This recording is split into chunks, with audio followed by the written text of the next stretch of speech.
Hey there, I'm Hilary Duff, and I'm here to invite you to join the movement to revive cooking and eating at home again. It's healthier, cheaper, and more empowering than eating out, and the revolution is happening now. A national survey reported that over half of millennials plan on shopping and cooking at home in 2018. And although grocery shopping can be fun, it can be quite intimidating as well. So let's break it down. We've previously discussed how to create a shopping list and prepare for your trip to the store. And you took an oath to stick to your list. I will never go shopping without a list. You will never go shopping without a list. Now, let's talk about how to properly navigate your neighborhood supermarket. Depending on your familiarity with the store you're shopping at, you've created a shopping list categorized by aisle number or department. Let this map be your guide. The most perishable groceries usually exist at the perimeter. These include produce, dairy, and meats. The inner aisles are where you'll typically find boxed and canned items that have longer shelf lives. When it comes to buying produce, know where it's coming from. The closer your store is to the source, the less people have handled it. So that means less contamination that can cause your food to spoil quicker. The solution to this? Buy locally.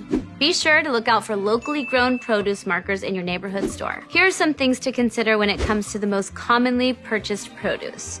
When buying lettuce, even though it may be less convenient, purchasing uncut, whole lettuce is usually your best bet. Make sure when purchasing fruits on your staples list that they're currently in season.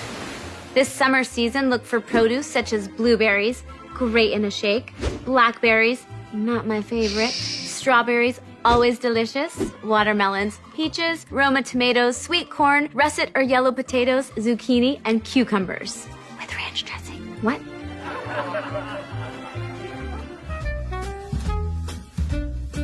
With meat, looking at the date is important, but it's even more important to inspect the color, odor, and packaging. Red meat should be bright red and not sitting in a pool of liquid or blood. If red meat has patches of gray, notify a grocery store attendant. When available, look for vacuum-packed meat since it can be stored longer in a fridge or freezer. And when it comes to fish, you can judge a whole fish by its eyes. The clearer the eyes, the fresher the catch. When you're scrambling for eggs, you might be surprised that there are two dates, the sell-by date and the Julian date. The Julian date is the date the eggs were packed and can typically be found right next to the expiration date. It's a 3-digit number between 1 and 365, referring to the day of the year it was packaged. Milk expiration date requirements differ drastically state to state, so it's best to buy at least 3 days prior to the sell-by date.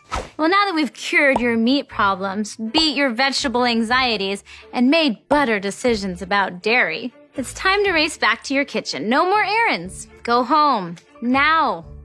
But trying to save some time? You can shop online and pick it up at the store.